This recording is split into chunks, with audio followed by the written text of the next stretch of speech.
It's like, if you're worried about gold diggers, I have an idea. How about just date women with their own fucking gold? The other generalization I keep hearing is, well, all these women are just gold diggers. Like, okay, fine. Let's even say some of these women are gold diggers. You guys have to admit that you guys were afraid of gold diggers way before this even happened. It's hard for us to hear you guys complain about gold diggers, because when you guys complain about gold diggers, to us, it kind of just sounds like you're bragging. We're like, all right, well, a lot of reason you have all that gold is because you have the advantage of being a guy, especially if you're in the goods and services industry. A lot of reason you have all that money is because we buy a bunch of shit we don't fucking need. So if I'm dating the head of Sephora and I gold dig him, I'm not using him for his money, I'm using him for my money. That is my money. I'm just trying to get that shit back. I feel like you gold digged me first. Bronzer should not be $90.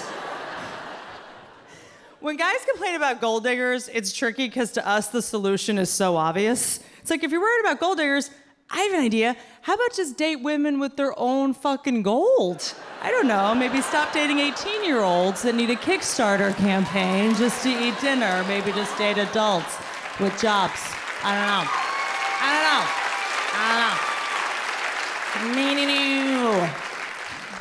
Also, it's very ironic to me when guys complain about gold diggers, because you know you were the original gold diggers, right? You know your great-great-grandfathers got a bunch of shovels and started digging up actual gold before women were allowed to leave the house. I would love to dig for gold the old-fashioned way and get like a pickaxe, like a salad strainer, and go get my own gold, but you guys took it all, and you refused to share. So now we're gonna have to do this the hard way.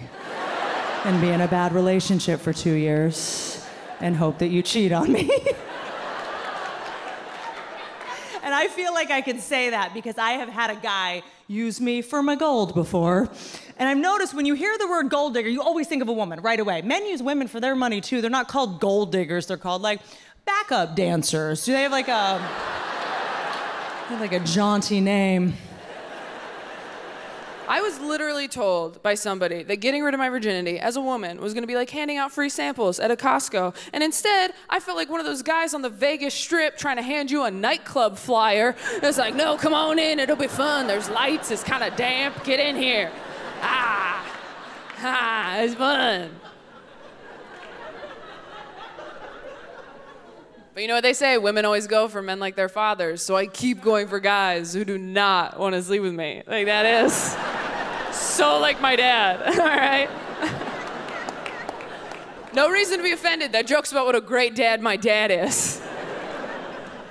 I lost my virginity late. I lost it when I was financially independent. Yeah, I went through my bank statements, like, I could afford to have a dick in me, just like so responsible. All my other friends lost it under a Backstreet Boys poster in their mom's house, and I lost it under an IKEA painting that I purchased with a coupon. But I'm glad I was raised that way because it taught me how to choose sexual partners in a very responsible way, okay? Because when I was younger and I was waiting, I would tell guys, I'm not ready to have sex yet, is that okay? And anytime guys were really cool about that decision, that just made me want to have sex with them more because there is nothing hotter than someone respecting your boundaries. You're just like, what? Take your pants off, get over here. The hottest thing you can say to a girl is, hey, we don't have to do anything. Now we do. So I still do this as a sexually active adult. I pretend I'm not ready to have sex with someone new yet, just to make sure they're a good person first. I call it the gobstopper test. I go, oh, I'm not ready, is that okay? He's like, totally fine, no worries at all. And I'm like, Charlie, you won! You did it! I knew you could, my boy. Now come inside my chocolate factory. It's all for you. So I will tell you a story about the first date I went on after my divorce. And I say divorce, I mean separation. I mean the day that you and your partner shut the door and one of you is in the apartment and the other is on the other side looking for somewhere to live. That day that it's over is not actually divorce, but that's the day it's over, right? I went on a date 2 days after that day. And I felt judged by my married friends, but they didn't understand how horny I was. Because I don't think people understand, when you get divorced, you probably haven't been having sex. It's not like, oh my God, we're fucking all the time in this thing of not liking each other. In this home we've built where we despise each other, we fuck all the time. That's not happening. But it feels weird because someone's in your bed and you should be with them, but you're not. So your body is very confused. It's not the same as single horniness. Single horniness is quaint, that you even would complain about being horny when you're single. You're like, oh, I'm kind of horny. Should I call an old friend or maybe get a pizza or just fall asleep? Divorce horniness needs to be taken care of right away because your body starts going into heat like an animal. So the minute that door shuts, you're not in control anymore, and your body's just like, ah! Like my body was just like, I was just following it. It was trying to sit on fire hydrants and stuff. I was like, body, stop it. It was like, ah! Like it was just going nuts, you know? It's like if you have to get in the house really fast and you have to pee and your body thinks you're home and you're like, don't wet your pants, body. You know, it's that. So I was like, oh my God, I didn't know the horniness of a divorced person. So I went out to see a band play, which is something I never did when I was married. And I went to, you know, talk to the drummer after. I thought he was cute. Now, I wasn't thinking about how old I was as opposed to how old he was.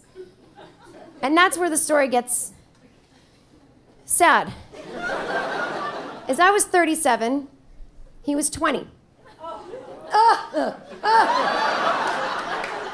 Yes, I was a cougar for one night. Don't woo. It's not good. It's not a good thing. See, I was a cougar back when Demi Moore and Ashton were still happy. And so I thought it was cool too. Yeah, older women getting some of them. No. The reason she lost her mind and had to go to rehab for being 50 was because when you're dating a hot young guy, he's hot and young and he doesn't have to work at it. So he gets to, you know, run around throwing frisbees and whatever young people do all day. And if you're older, you have to sit at home going, don't eat anything. Like, it's a lot of pressure. And that's why they had to send Demi Moore to jail, because she lost it. But I was still buying into the myth that being a cougar was cool at this point. Now, let me tell you something. Now I don't think it's cool. There's no word for a man who's in his 40s and dates someone younger. That's just called a man, right? Sometimes silver fox. That's kind of a cool sounding thing. Cougar doesn't sound that cool. Cougar doesn't sound cool like a lion or a tiger, like rah. A cougar to me sounds like an old woman in the woods in a spotted coat. Oh, I hope someone comes by. It's sad. Don't look up to me with this story, but learn from it. So I talked to this kid. Now, I don't realize he's 20. I don't realize I'm 37. I hadn't been single since I was 27, so I'm still at that age in my mind. So he asks me out for the next night. My body's like, "What?" I'm like, come on, buddy, we can make it one more night. It's fine. So I say yes. I get home. My friend says to me, you know that guy was 20, right? I'm like, who cares? I'm a cougar. This is cool. So he texts me the next night. He's supposed to come get me. And he says, I can't come get you. My car broke down. And I'm like, oh my God, I'm such an old loser. Like, he doesn't want to hang out. He's blowing me off. I've never texted with a 20-year-old, except for my nephew. So I don't know what to say to these kids. And so I was like, well, maybe he'll like the same things my nephew does. And I'm like, do you need money for college books? Like, I don't know. He goes, no, I really still want to hang out. I really just can't drive. My car broke down. So I went to get him. Now, it turns out his car didn't really break down. His car ran out of gas because his bank account ran out of money. So no problem. I go get him. But here's the thing. My life is in transition. I'm moving things. I got furniture in the front seat. I can't move it. So I pick him up at the gas station like some bad mother who just lets her kid hang out. I saw the other mothers looking at me like, oh, you let your son just hang out at a gas station all night? I'm like, hey, he's not my son. I'm going to fuck him. You know.